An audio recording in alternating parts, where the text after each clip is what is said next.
સમાચારની તો હવામાન નિષ્ણાત અંબાલાલ પટેલની ખેડૂતો માટે મહત્વપૂર્ણ આગાહી કરવામાં આવી છે। ઓગસ્ટના પહેલા સપ્તાહમાં દક્ષિણ ગુજરાતમાં ભારે વરસાદની આગાહી કરવામાં આવી છે। ઓગસ્ટના પહેલા સપ્તાહમાં દક્ષિણ ગુજરાતમાં પૂરની સ્થિતિની આગાહી કરાઈ। જૂનાગઢ, અમરેલી અને ભાવનગરના વિસ્તારોમાં પણ અતિભારે વરસાદની સંભાવના છે। ઓગસ્ટમાં સમગ્ર કચ્છમાં અતિભારે વરસાદની આગાહી છે। મધ્ય ગુજરાતમાં હળવાથી મધ્યમ વરસાદ જોવા મળશે। ઉત્તર ભારતમાં લો પ્રેશર બનવાને લઈને કચ્છમાં અતિભારે વરસાદની આગાહી કરાઈ છે। સાયક્લોનિક સર્ક્યુલેશન બનતા ઉત્તર ભારતથી મહારાષ્ટ્ર સુધી વરસાદની સંભાવનાઓ છે। ચોમાસાની ધરી દક્ષિણ તરફ હોવાને કારણે 30 જુલાઈ સુધી સારો વરસાદ જોવા મળી શકે છે। 16 અને 22 ઓગસ્ટ વચ્ચે ફરી સમગ્ર ગુજરાતમાં જોવા મળશે વરસાદ।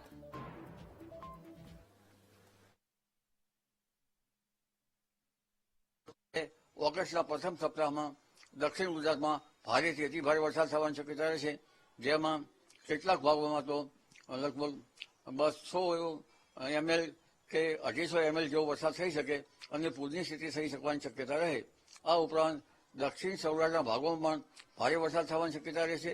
કચ્છના ભાગોમાં પણ ભારે વરસાદ થવાની શક્યતા રહેશે।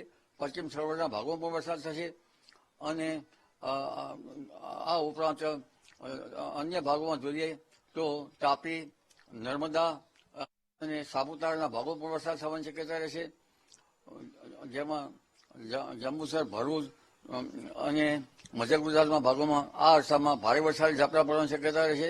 ઉત્તર ગુજરાતના કેટલાક ભાગોમાં ભારે વરસાદી ઝાપટા પડવાની શક્યતા રહેશે। પંચમહાલ અને સાબરકાંઠાના કેટલાક ભાગોમાં ભારે વરસાદી ઝાપટા પડવાની શક્યતા રહેશે। આ વરસાદનું પાણી જોરાવર હોય છે, ભેજ જતો નથી, પરંતુ આશ્લેષા નક્ષત્રનું જે વરસાદનું પાણી છે એ કૃષિ પાકો માટે લગભગ સારું ગણાતું નથી। કૃષિ કાર્યો કરવા સારા નહીં, વરાપ થઈ કૃષિ કાર્યો કરવા સારા રહે। અને તારીખ લગભગ ઓગસ્ટના બીજા સપ્તાહમાં કેટલાક ભાગમાં બ્રેક મોન્સૂન કન્ડિશન આવી શકે। તારીખ 16 થી 22 ઓગસ્ટમાં પણ વરસાદ થવાની શક્યતા રહેશે। જી।